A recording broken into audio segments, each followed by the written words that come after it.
हरे Krishna dear devotees, hopefully आप सभी अच्छे होंगे, हैप्पी होंगे और हेल्दी होंगे। सो जिसने मेरे इस चैनल को सब्सक्राइब नहीं किया तो प्लीज़ आप सभी सबसे पहले मेरे चैनल को सब्सक्राइब कर दीजिए। बताना पड़ता है क्या करूँ यार, नहीं करते हैं क्योंकि लोग इसीलिए।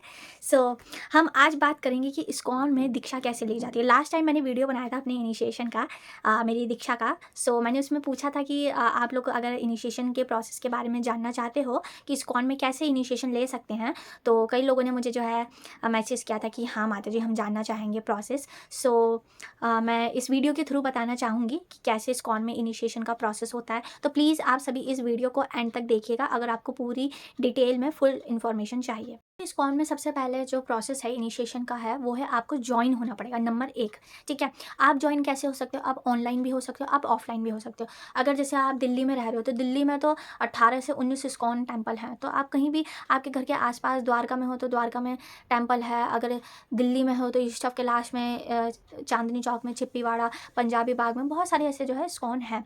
तो सबसे पहले तो आपको ज्वाइन होना पड़ेगा। अब लोग पूछते हैं क्या ज्वाइन होने के लिए कोई फीस वीस भी देनी होती है क्या? अगर आपसे कोई फीस मांग रहा है तो ध्यान रखिए, इस्कॉन ज्वाइन होने के लिए कभी भी जो है पैसा नहीं मांगता है, तो इस बात को आप ध्यान रखिएगा। अगर आपसे कोई पैसे मांग रहा है इस्कॉन के ग्रुप में ज्वाइन होने के लिए तो ये फ्रॉड है। ठीक है, हाँ वैसे अगर आप कोई स्पेसिफिकली कोई कोर्स कर रहे हो, जैसे अलग अलग कोर्सेज होते हैं, तो जैसे भगवत गीता के होते हैं, तो मतलब मैक्सिमम नहीं, मिनिमम बोली हूँ मैं, तो उसमें क्या है कुछ फीस और चार्जेस लेते हैं। लेकिन अगर वैसे आपको ज्वाइन होना है किसी ग्रुप में, आपको मतलब आप बिगनर हो, है ना, तो उसके लिए कोई भी ऐसा कोई पैसा नहीं लिया जाता। ठीक है, तो पहले तो आपको जो है ज्वाइन होना पड़ेगा। ठीक है, ऑनलाइन आप ऑनलाइन भी हो सकते हो। अगर आप ये कह रहे हो कि मैं गाँव में रह रही हूँ, मैं नहीं आ सकती, है ना, तो आप ऑनलाइन भी ले सकते हो। कई सारे ऐसे डिवोटीज़ है जो कि गाँव में रहते रहते उन्होंने भक्ति कर ली और उनकी दीक्षा भी हो गई और वो कोर्सेज भी कर रहे हैं, है ना। तो पहले तो आपको ज्वाइन होना पड़ेगा। ज्वाइन होने के बाद क्या होगा, आपको उस ग्रुप में आपको बताएंगे, आपके जो मेंटोर हैं वो बताएंगे कि कैसे हमें 16 माला जप करनी चाहिए। ठीक है, और दीक्षा से पहले आपको जो है अनियन गार्लिक नहीं खाने, आपको 4 जो है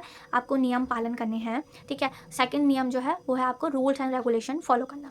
ठीक है, तो सेकंड नियम में हम रूल्स रेगुलेशन ऐसे फॉलो करते हैं कि हम इस्कॉन में हम सभी जानते हैं 4 नियम जो है, बेसिकली जो 4 हमारे पिलर है इस्कॉन में, वो है नो इंटॉक्सिकेशन, मतलब किसी भी प्रकार का नशा नहीं करना है आपको। ठीक है, उसमें चाय और कॉफ़ी भी आता है।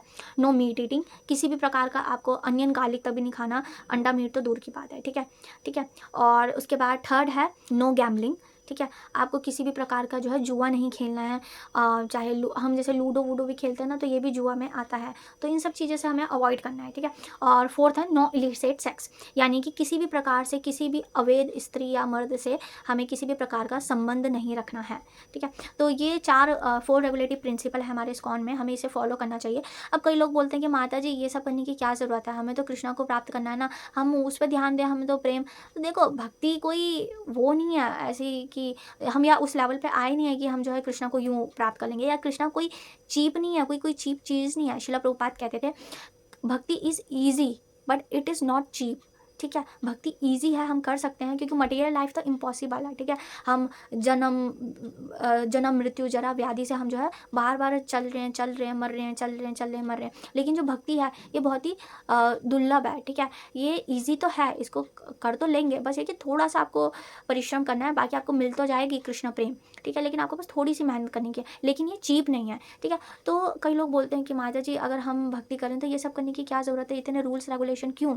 अब मैं आपको एग्जांपल दूँ, अगर आप आर्मी में हो, या अगर आप डॉक्टर हो, या आप एक लॉयर हो या सीए हो, तो आपको कितनी अ, कड़ी मेहनत से पढ़ाई करनी होती है, कितनी आपकी उसके पीछे मेहनत होती है उस चीज़ को हासिल करने के लिए। अब डॉक्टर आप एक दिन में तो नहीं बन जाओगे, या कुछ महीनों में तो नहीं बन जाओगे, आपको कई साल लग जाएंगे, है ना। तो ऐसी भक्ति अगर आपको भगवान श्री कृष्ण, जो कि परम पिता हैं, जो पूरे सृष्टि के रचयिता हैं, जो कि भगवान हैं, अगर आपको भगवान को प्राप्त करना है तो उसके लिए आपको थोड़ी बहुत तो तकलीफ़ उठानी पड़ेगी ना। तो इसीलिए हम ये जो है रेगुलेटरी प्रिंसिपल फॉलो करते हैं, क्योंकि कहा जाता है, अगर देखो भगवान क्या है, सतोगुण पे एकदम प्योर है, भगवान एकदम प्योरेस्ट फॉर्म है। ठीक है, और हम क्या है, तमोगुण में, रजोगुण में। ठीक है, हम सतोगुण में भी नहीं है, हम रजोगुण और तमोगुण से भरे पड़े हैं। तो अगर हमें भगवान के लेवल पे भगवान को पूजना है, ठीक है, तो उसके लिए हमें क्या करना पड़ेगा, हमें सतोगुण पे आना पड़ेगा। तो ये सारी चीज़ें हमें जो है सतोगुण पे लाती है। जितना हम अपने आप को प्योर करेंगे, bye chanting, bye cleaning outside and inside, हम अपने आप को प्योर करेंगे, उतनी तीव्रता से हम भगवान श्री कृष्ण के चरणों में जाके सेवा कर पाएंगे, हम भगवान श्री कृष्ण की भक्ति को प्राप्त कर पाएंगे। इस वजह से ये रेगुलेटिव प्रिंसिपल फॉलो करना बहुत ही ज़्यादा ज़रूरी हो जाते हैं। अगर आपको भक्ति करनी है, देखो भक्ति और अपनी मनमानी, ये दोनों चीज़ें साथ में नहीं चल सकती। भक्ति और भौतिक चीज़ें ये दोनों साथ में नहीं चल सकती। अगर आपको भक्ति करनी है और प्योर भक्ति करनी है तो आपको इसके लिए थोड़े बहुत रूल्स रेगुलेशन तो फॉलो करने पड़ेंगे। स्टार्टिंग में हाँ लगता है ऐसा कि यार कैसे होगा, क्योंकि जब मैंने छोड़ा था ना तब मैं 12th में थी। तब वैसे मैं छोड़ने के लिए तो 11 से ही सोच रही थी, बट फिर वही है कि मतलब घर में होता है ना कि यार अभी तू छोटी है, अभी मत कर, अभी पढ़ाई है ये। फिर मैंने कहा चलो ठीक है, तो मैंने 12th से जो है छोड़ दिया था अपना अनियन गार्लिक सब। तो स्टार्टिंग में लगता है कि यार कैसे होगा कैसे होगा, जैसे आजकल लोग बोलते हैं ना कि हैं आपने सच में छोड़ दी, ऐसा मतलब लोग बोलते हैं कि अरे आपने सच में छोड़ दिया, अनियन गार्लिक छोड़ दिया, इतना हैरान हो जाते हैं जैसे हमने दुनिया छोड़ दी होगी। तो इतना मुश्किल नहीं है, स्टार्टिंग में लगता है कैसे होगा, लेकिन अगर आप भगवान के लिए एक कदम उठाओगे ना, भगवान आपके लिए 100 कदम उठा देंगे। ठीक है, तो इसीलिए थोड़ा सा परिश्रम करना पड़ता है। तो आपको ये 4 रेगुलेटरी प्रिंसिपल फॉलो करने हैं और 16 माला का जप करना है। 16 माला हम इस्कॉन में जप करते हैं। अगर आप दीक्षा लेने से पहले आपको 1 साल तक ये जो रूल्स रेगुलेशन है ये कम से कम 1 साल तक आपको फॉलो करना होगा। ठीक है, अगर आपको दीक्षा लेनी है तो 16 माला जप करने के लिए देखो, आप मैं ये नहीं कह रही कि आप एक ही दिन में 16 माला कर लो। आप पहले 2 माला से स्टार्ट करो, फिर हर एकादशी आती है ना, 15 दिन में एकादशी आती है, तो आप हर एकादशी पे अपनी 2 या 4 या अपनी कैपेसिटी के हिसाब से माला बढ़ा सकते हो। ठीक है, तो माला जप करना है, 16 माला का जप करना है।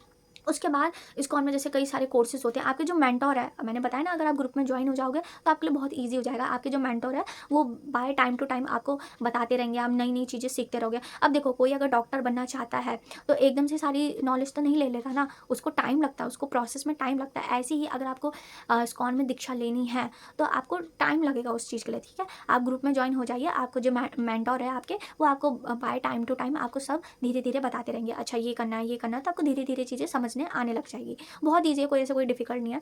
उसके बाद जब आप ये कर लेते हो तो आपके कई सारे इस्कॉन में जैसे कोर्सेज होते हैं, डिस्कवर योर सेल्फ, तो ऐसे कई सारे कोर्सेज होते हैं, तो आप वो कर सकते हो। भगवत गीता के कोर्सेज होते हैं, वो कर सकते हो। प्रोसेस 3 ये होता है IDC यानी कि इस्कॉन डिसाइपल कोर्स। ये 3 दिन का छोटा सा कोर्स होता है जिसमें आपको सारी चीज़ें बताई जाती है कि अगर आप डिसाइपल बनने जा रहे हो, ठीक है, आप किसी से दीक्षा लेने जा रहे हो, और ये ज़रूरी नहीं कि जिसको दीक्षा लेनी है वही ये कोर्स कर सकता है, कोई भी इस कोर्स को कर सकता है। बस ये 3 दिन का होता है और इसमें आपको पूरा सिस्टमैटिकली बताया जाता है कि इस्कॉन में कौन गुरु है, शिला प्रभुपाद कैसे हैं, वो हमारे प्रीडोमिनेंट गुरु हैं, है ना। तो ऐसा ऐसा पूरा नॉलेज आपको उस कोर्स के थ्रू आपको मिल जाएगी। और जब आपके पास वो सर्टिफिकेट आ जाता है तो आगे आपको दीक्षा के लिए अप्लाई करना है, आपको फॉर्म भरने हैं, आपका छोटा सा एग्जाम होता है। ठीक है, कोई ऐसे टफ वाली बात नहीं है। अब प्लीज़ आप ये सब सुन के घबरा मत जाना कि यार यहाँ तो बड़ा लफड़ा है, छोड़ो, नहीं, बहुत ईजी है। और मैं बता रही हूँ, इन सारी चीज़ों से आप गुजरोगे ना, और जिस दिन आपकी दीक्षा हो जाएगी उस दिन आपको ना मतलब इतना अच्छा लगेगा ना, मतलब अब देखो, मुफ्त में अगर आपने कुछ चीज़ ले ली तो उसका मज़ा भी नहीं होता, लेकिन अगर आपने उस चीज़ के लिए मेहनत करी हो, उस चीज़ के लिए वेट करा हो, परिश्रम किया हो, तो उसका जो आनंद होता है ना वो अलग ही लेवल पे होता है। ठीक है, तो फिर उसके बाद जब आपका जैसे आपने दीक्षा के लिए अप्लाई किया, जिन भी आपको गुरु महाराज से दीक्षा लेनी है, तो आप अपने मेंटोर से बोलो। आपके मेंटोर जो है वहाँ के इस्कॉन के जो प्रेसिडेंट है उनको बोलेंगे, फिर वो आपको एक छोटा सा एग्जाम देंगे, रिटन एग्जाम, वो आपको देना होता है। ठीक है, बहुत ईजी होता है, मैं बता रही हूँ, बहुत ईजी होता है, कोई ऐसे घबराने वाली बात नहीं है, बहुत ईजी होता है, बहुत ज़्यादा ईजी होता है। ठीक है, वो एग्जाम होने के बाद आपका फिर आपके पास IDC सर्टिफिकेट तो आ गया, आपने IDC कोर्स किया, वो आपको सबमिट करना पड़ता है। ठीक है, उसके बाद आपका इंटरव्यू होगा। ठीक है, इंटरव्यू में आपसे ज़्यादा कुछ नहीं पूछा जाता, आपसे बस पूछा जाएगा कि आप 4 नियम पालन करते हो। 4 नियम क्या हैं, आपके गुरु महाराज का प्रणाम मंत्र क्या है, शीला प्रभुपाद का प्रणाम मंत्र क्या है। 4th है आपको बुक्स पढ़ना। आपको इनिशिएशन से पहले कुछ बुक्स दी जाती हैं। ठीक है, जो जिन भी गुरु महाराज से आप दीक्षा लेना चाहते हो उनकी पर्टिकुलर कुछ बुक्स होती हैं, मतलब जो वो रिकमेंड करते हैं कि ये बुक तो आपको पढ़नी ही पढ़नी है। ठीक है, तो बहुत छोटी छोटी बुक्स होती हैं, कुछ ऐसे भारी भरकम नहीं होती। आप डर मत जाना कि अरे पढ़ना भी पड़ेगा क्या, अरे बहुत ईजी है, आपको उल्टा मज़ा आएगा, मैं बता रही हूँ। ठीक है, तो आप जो है उन बुक्स को पढ़ना पड़ता है। तो उन बुक्स जब आप वो पढ़ लोगे ना तो उसी में से ही रिलेटेड आपसे क्वेश्चन पूछे जाएंगे इंटरव्यू में। ज़्यादा नहीं, बहुत ही कम समय का वो इंटरव्यू होता है, 2 से 5 मिनट का होता है, ज़्यादा नहीं होता, तो घबराने वाली बात नहीं है। क्वेश्चंस पूछे जाएंगे कि इस ये क्वेश्चन में, अच्छा आप कब से ज्वाइन करे हो इस्कॉन, है ना, आपके घर में कौन कौन है, और आपको इस्कॉन में दीक्षा क्यों लेनी है, ऐसे कुछ छोटे मोटे आपसे क्वेश्चन पूछे जाते हैं। उसके बाद आपको जब प्रेसिडेंट आपको ओके बोल देते हैं तो उसके बाद फिर आपको एक लेटर देते हैं जिसका नाम है रिकमेंडेशन लेटर, और उस लेटर के थ्रू आप फिर अपने गुरु महाराज के पास जाके जो है दीक्षा ले सकते हो। सो ये था प्रोसेस इनिशिएशन का। और देखिए, अगर हमें दीक्षा लेनी है तो दीक्षा कभी भी इसके लिए नहीं लेनी चाहिए कि हाँ मेरा नाम हो जाएगा। कई होता है, मैंने देखा है डिवोटीज जो है जल्दी जल्दीबाजी में दीक्षा ले लेते हैं ना, और जल्दी जल्दीबाजी में अच्छा मेरे फ्रेंड ने दीक्षा ले ली तो मैं भी ले लूँगा। ये दीक्षा ना कोई खेल वाली बात नहीं है, ठीक है। दीक्षा इज़ वेरी सीरियस प्रोसेस, ठीक है। आपकी शादी बार बार हो सकती है, ध्यान रखना मैं इस बात को क्या बोल रही हूँ। आपकी शादी बार बार हो सकती है, आपके बच्चे बार बार हो सकते हैं, ठीक है। आप माता पिता बार बार बन सकते हो, ठीक है। लेकिन आप गुरु बार बार चूज़ नहीं कर सकते, ठीक है। गुरु आपको एक ही बार मिलेंगे और वही गुरु आपको भगवत धाम Golok Vrindavan back to godhead लेके जाएंगे, ठीक है। तो प्लीज़ गुरु चूज़ करने में कभी भी जल्दबाजी मत करना, ठीक है। या किसी के बहकावे में आके किसी के भी किसी ने या मेरे फ्रेंड ने ले ली तो चलो मैं भी उन्हीं से ही ले लेता हूँ, है ना, मेरा साथ हो जाएगा, ऐसा नहीं करना है। आपको समझ नहीं आ रही तो आप अपने शिक्षा गुरु से या सीनियर डिवोटी से सलाह ले सकते हो कि मैं कौन से गुरु से दीक्षा लूँ। आपको अगर समझ नहीं आ रहा, आपको कोई कनेक्शन नहीं बैठ रहा है, ठीक है। लेकिन किसी के बोलने पे, किसी के बहकावे पे आके आप ऐसे मत लेना दीक्षा, ठीक है। सो दीक्षा इज़ वेरी सीरियस प्रोसेस। और बस यही मैं कहना चाहूँगी। फुली आपको ये इनिशिएशन का प्रोसेस समझ में आया होगा। बहुत इजी है, कुछ ऐसे डरने वाली बात नहीं है। Just have faith in your Guru Maharaj, वो सब कुछ कर देते हैं, ठीक है। Thank you so much for watching. If you like this please like share and subscribe this channel to support this channel. Hare Krishna. Thank you so much for watching. Hare Krishna. Next video आप किसके ऊपर चाहोगे प्लीज़ मुझे कमेंट करना, तो मैं उसके accordingly वो वीडियो बना पाऊँ। So thank you so much. Hare Krishna.